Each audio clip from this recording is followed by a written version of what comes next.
Bonjour, bienvenue dans le 12-13. À la une de ce lundi 22 février, Nice et le département des Alpes-Maritimes seront bien en partie confinés les 2 prochains week-ends.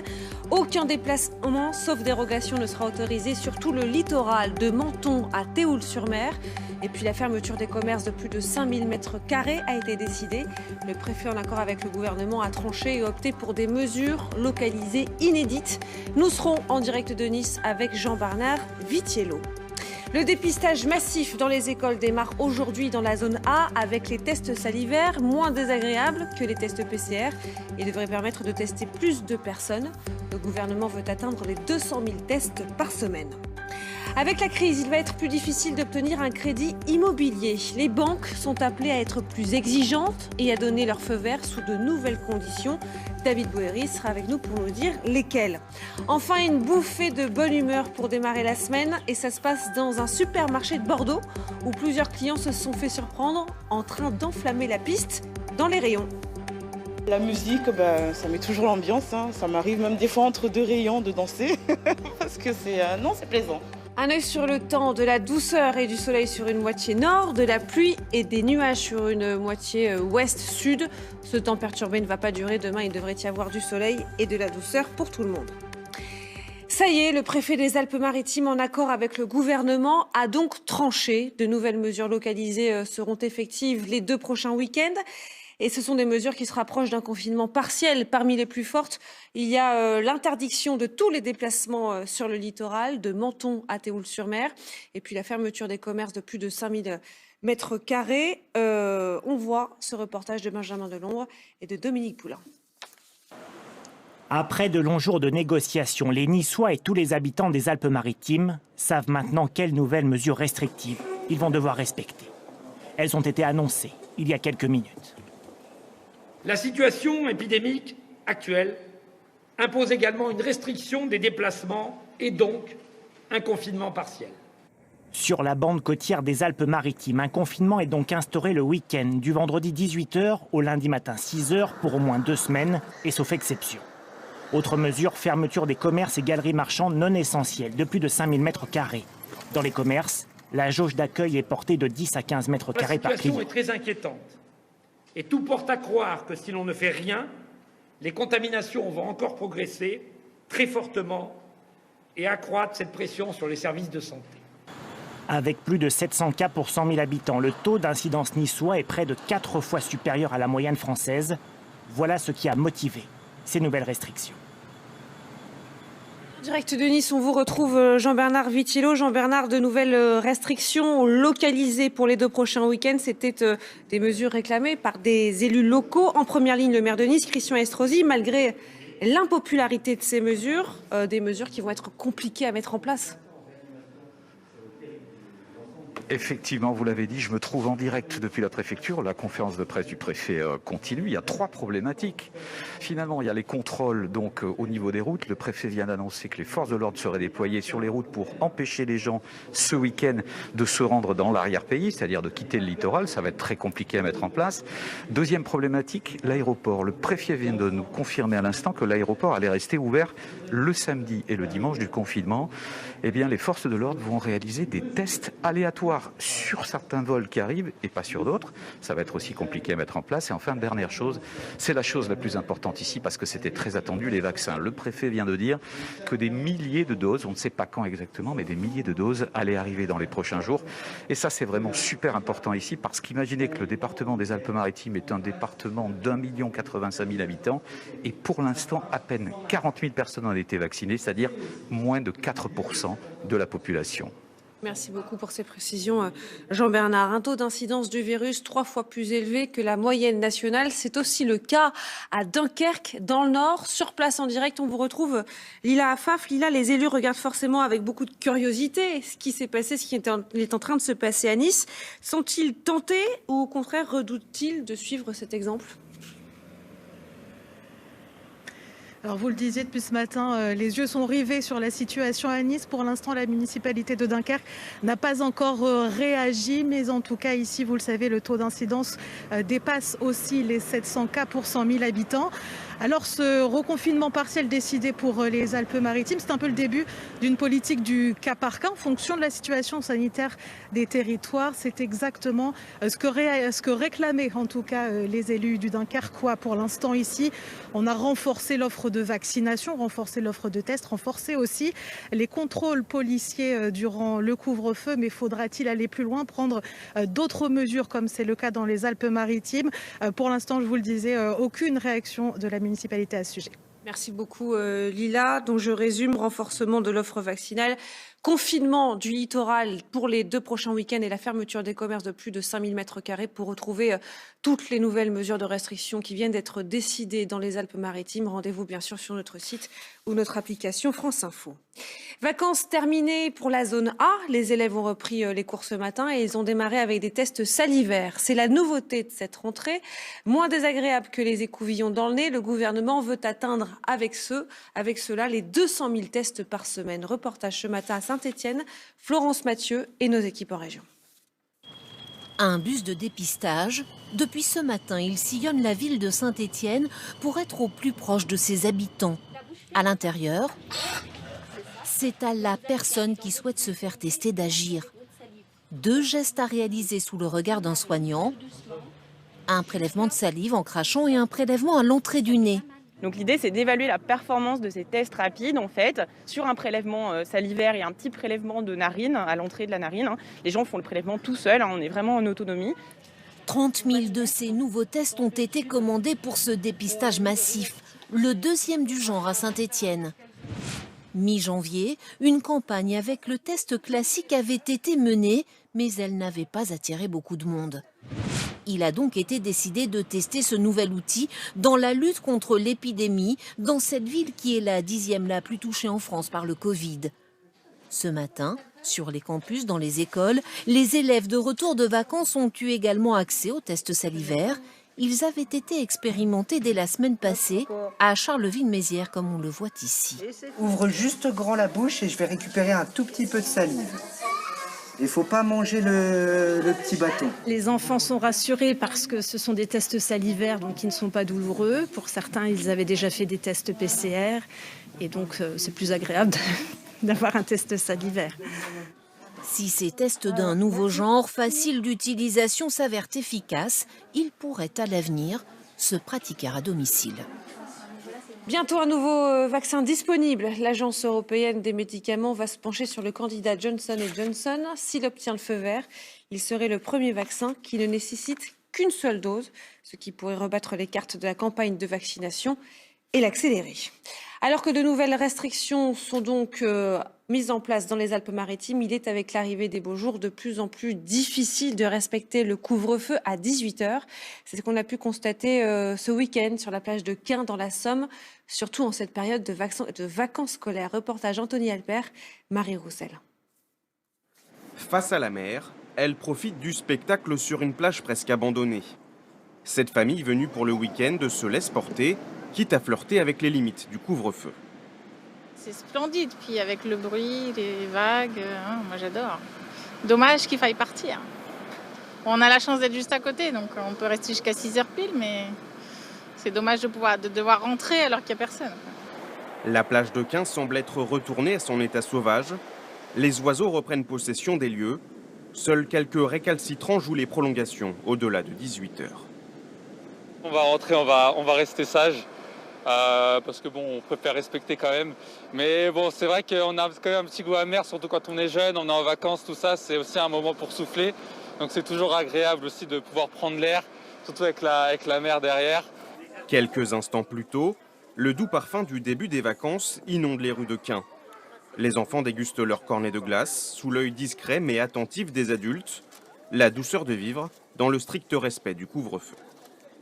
On a passé une bonne journée, ça fait du bien, ça sent le printemps, on a pu profiter, les enfants sont en vacances, ils peuvent profiter et ça fait vraiment plaisir, quoi.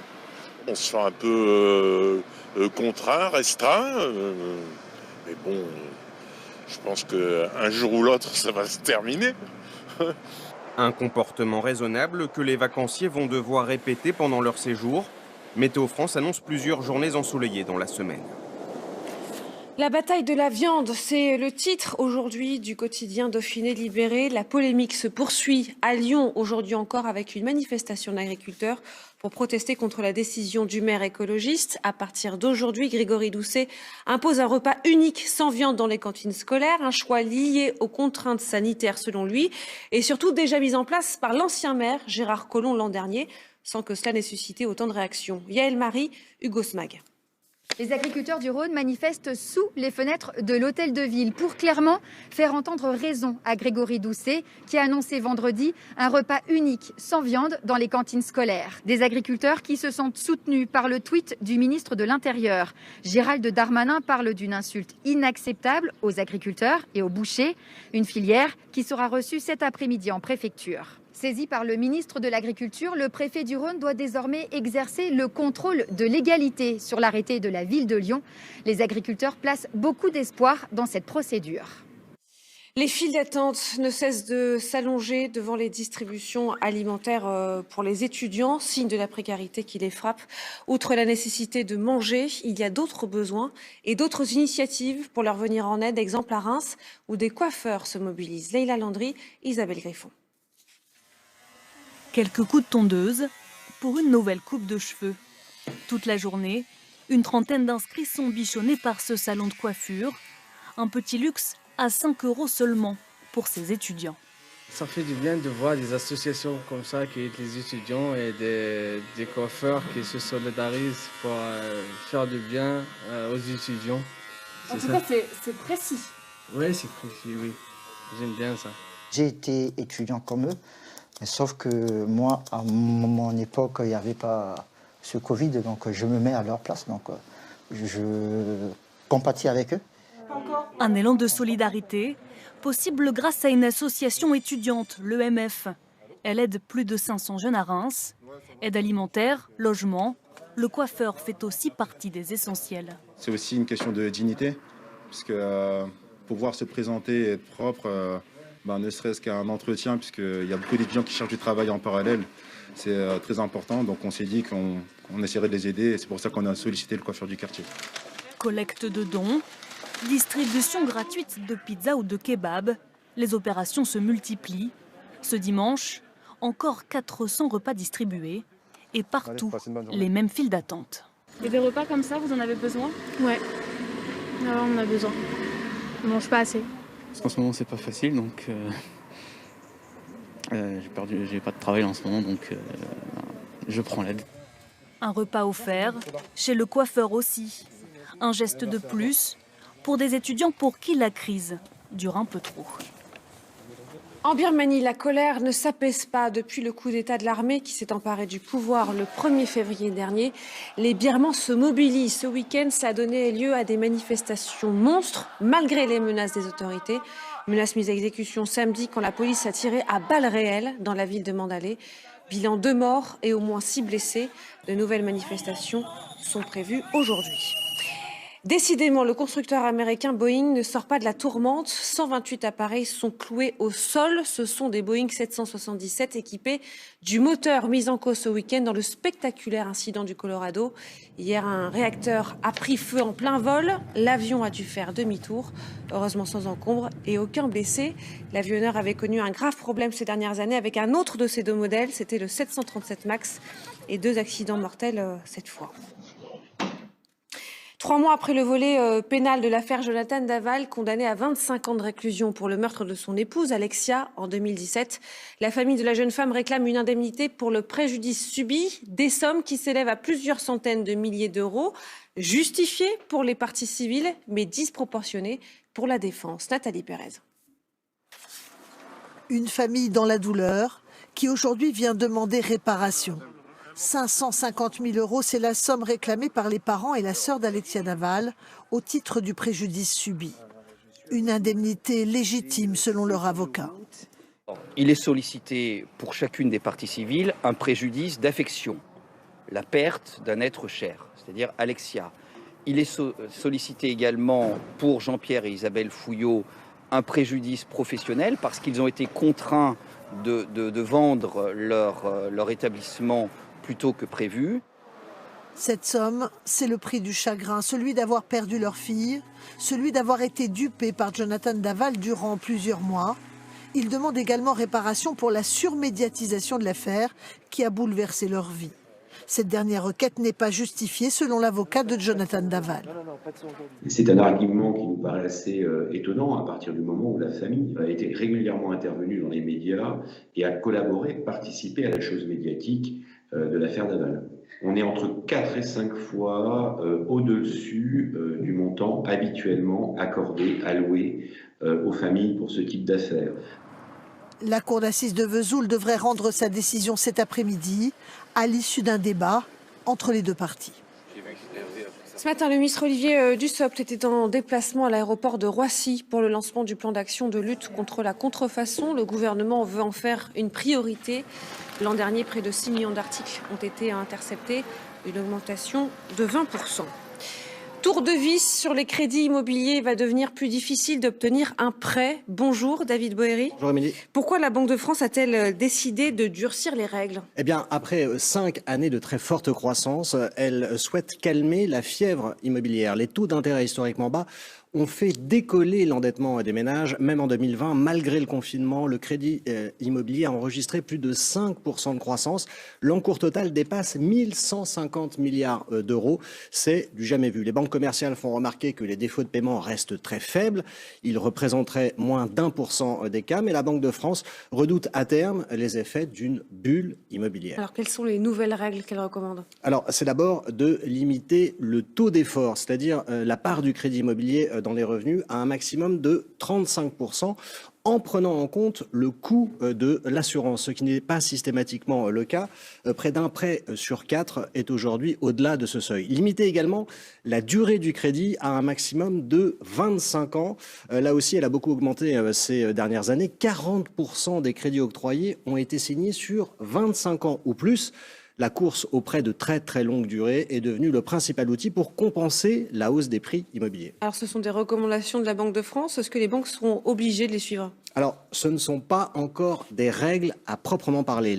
Ce sont les recommandations du Haut Conseil de la stabilité financière. Mais si ça ne suffit pas, eh bien cette nouvelle réglementation pourrait officiellement entrer en vigueur d'ici l'été. Les banques commerciales auront toutefois une liberté de négociation avec leurs clients.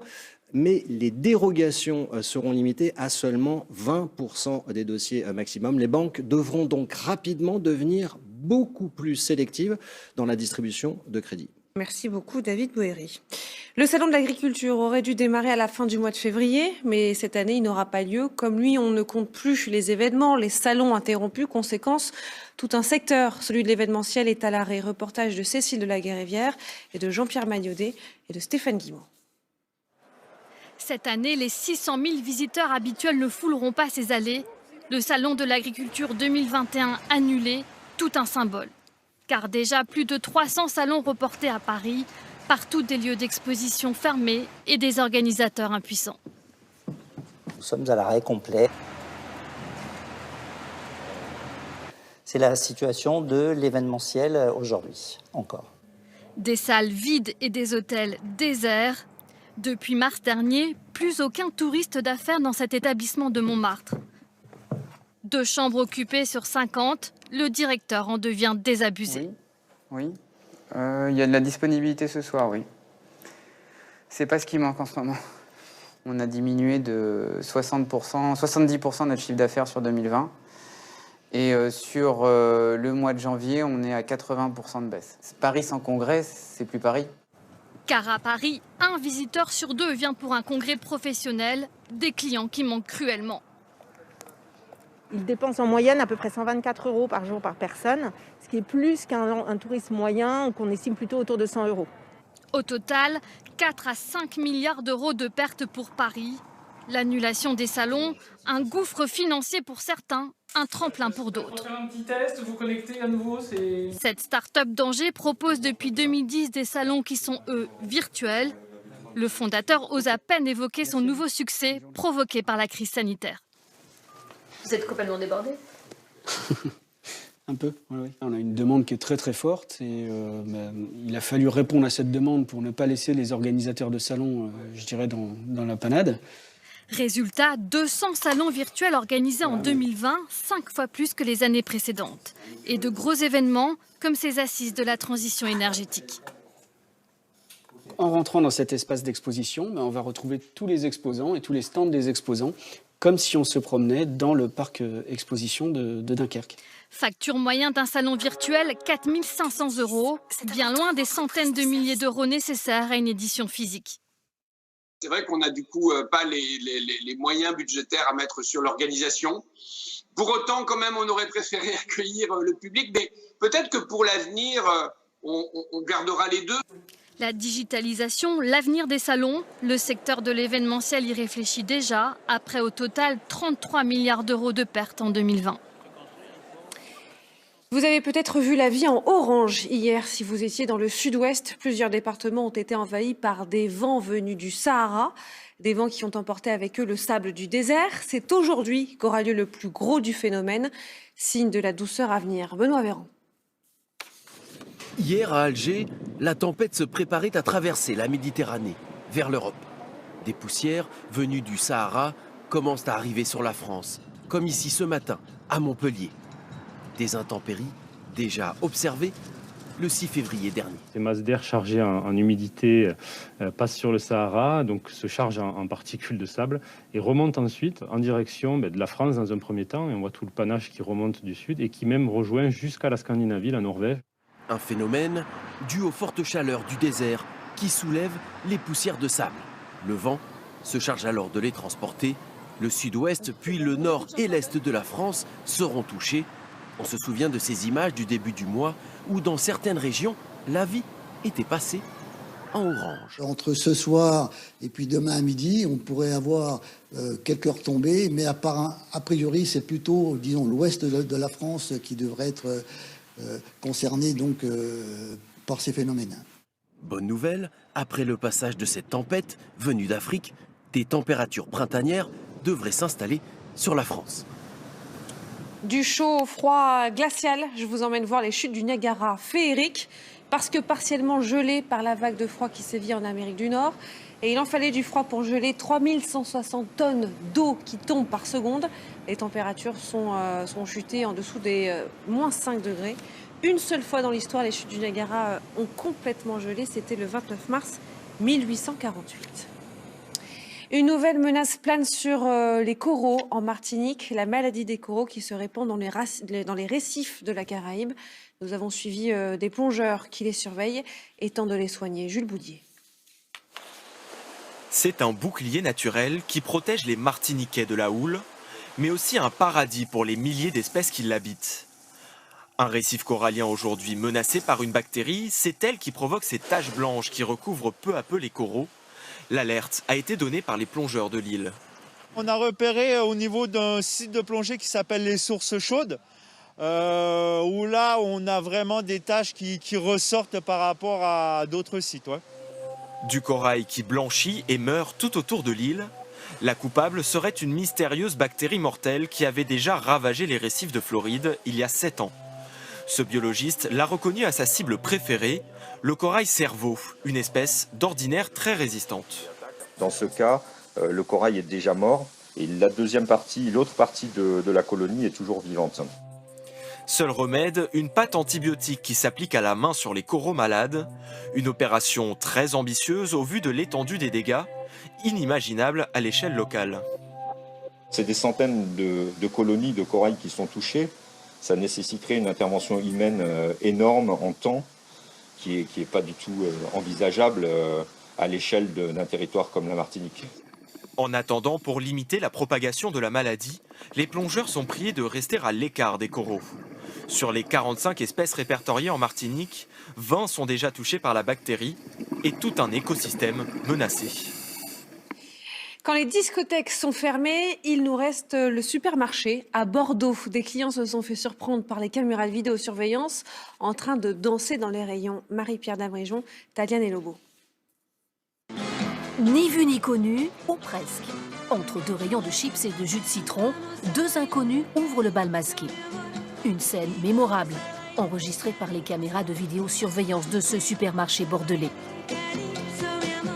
Quand elle tombe sur cette vidéo, Stéphanie, la gérante, n'en revient pas. Mon employé me dit regarde la vidéo, regarde le rayon chips. Et alors bien sûr, je clique et je tombe donc sur des clients, danseurs qui dégagent une bonne humeur et une joie de vivre. Vous avez dit quoi à ce moment-là? Faut que je descende. Je ne l'ai pas fait. Lui aussi a craqué sur une musique des années 80. Les bras bien chargés, un client inspiré. Mais que se passe-t-il donc au rez-de-chaussée? Une bonne humeur contagieuse, même les employés s'y mettent. Toujours on fait ça. Sans faire attention, on se trouve dansant ici. Au lieu de faire la caisse, on danse et on fait la caisse en même temps. Privés de discothèque, ces Bordelais viennent ici se défouler comme un exutoire en temps de Covid. Je trouve ça très sympa, au moins les gens se libèrent un petit peu. Hein, en ce moment, ça fait pas de mal et puis c'est la joie, hein, la danse. La musique, ça met toujours l'ambiance. Hein. Ça m'arrive même des fois entre deux rayons de danser parce que c'est plaisant. Est-ce que ça vous donnerait envie de danser? Oh, pourquoi pas? Pourquoi pas? Déhanchez-vous, vous êtes filmés. Pour remercier ces audacieux danseurs, la gérante du magasin lance un appel. Elle aimerait bien leur offrir un week-end de rêve.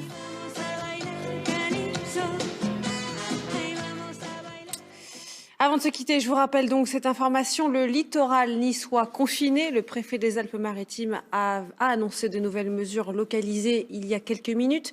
Des mesures qui ne concernent qu'une partie du département. C'est une première en France depuis le début de l'épidémie. Outre les déplacements interdits sur le littoral de Menton à Théoul-sur-Mer pour les 2 prochains week-ends, il y a également la fermeture des commerces de plus de 5000 m². Des contrôles vont être renforcés dans les aéroports et à la frontière italienne. Enfin, pour faire face à la flambée de l'épidémie dans le département, des vaccins supplémentaires vont être acheminés. Le département des Alpes-Maritimes va recevoir 4500 doses supplémentaires. C'est la fin de ce 12-13. Merci de l'avoir suivi. Dans un instant, météo à la carte. Ce soir, vous retrouverez Carole Gessler pour le 19-20. Très belle journée. À demain. Retrouvez toute l'info en continu sur le canal 27.